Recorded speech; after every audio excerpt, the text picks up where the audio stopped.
Samantala, kahit ipinagpaliban ang deadline para sa e-filing ng mga no payment na income tax return, ay problemado pa rin ang mga taxpayer dahil naman sa mahabang pila. Para sa karagdagang detalye, may live report si Victoria Tulad. Victoria? Gigi, alas 9 pa ng umaga nakapila sa BIR Regional Office 7 sa Quezon Avenue si Rafi Caballero para mag-file ng income tax return. Pero inabot ng 2 oras bago siya naasikaso. Mahaba kasi ang pila. Mas madali raw sana kung online gagawin ang filing pero hindi ma-access ang website ng BIR. Pinrint na lang ni Rafi ang ITR form at nag-manual filing. Naging mabilis naman ang proseso nang tinawag na ang kanyang pangalan.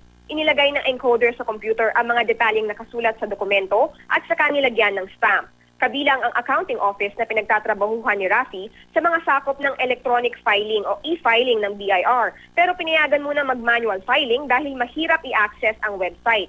Base sa Revenue Memorandum Circular No. 18/2015, yung mga magsusumite ng no payment return ay bibigyan ng hanggang June 15 para matapos ang e-filing. Pero dapat matapos ang manual filing sa April 15.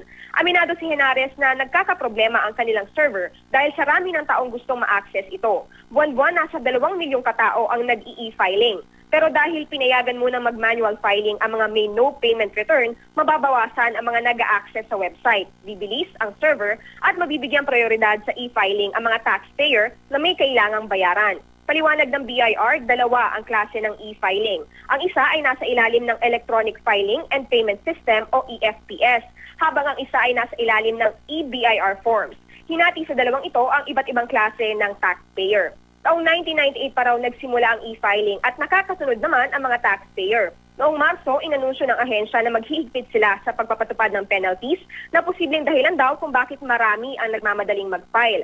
Sa mga nahihirapang i-access ang website ng BIR, maaari raw i-download ang forms sa alternatibong website gaya ng www.knowyourtaxes.ph at www.dof.gov.ph.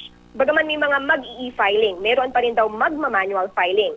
Ayon kay Henares, magsasara ang mga BIR office sa April 15, pagsapit ng alas 5 ng hapon. Iyon lamang mga nasa loob ng opisina ang maseserbisyohan. Pagmumultahin ang mga hindi makakapag-file. Para sa mga no payment, masisingil sila ng minimum 1,000 pesos. Yung mga may babayaran naman, maaaring masingil ng 25% surcharge, 20% interest per annum, at compromised penalty. Gigi? Yun nga, Victoria, no, yung nabanggit mo talagang wala ng extension. Ang may extension lang yung e-filing, pero yung regular na pagbabayad, yung manual filing, wala ng extension yan. At klaro na kung 5 o'clock abutan ka sa loob, yun ang pupwede pa.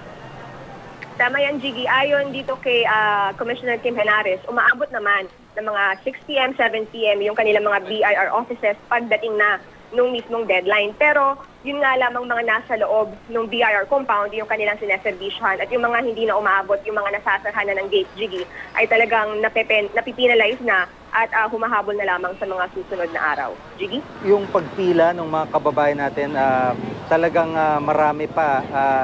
Sabihin nyo, last minute filers, marami pa rin, Victoria? Taon-taon naman daw, Gigi, tuwing papalapit itong deadline, sabi ni Henares ay talagang doon nila nakikita yung bulto ng mga tao na dumarating para file ng kanilang income tax return. Kanina, ito sa may Quezon Avenue na BIR office nga, medyo marami pa yung tao, pero mabilis naman nung tinawag na yung kanilang mga pangalan. Ang natatagalan lang talaga sila, Gigi, ay yung kapag bina-verify yung kanilang PIN number o kaya ay kapag hinihintay nila na matawag yung kanilang pangalan. Pero once nakaupo na sila doon at napaprocess na, ay mabilis naman dahil nga meron na silang downloaded forms at kumpleto na rin naman yung mga dokumento. So inaasahan natin, Gigi, na by Wednesday, marami pa rin talaga yung mga darating na magpa-file ng kanilang ITR. Gigi? Maraming salamat, Victoria Tulad.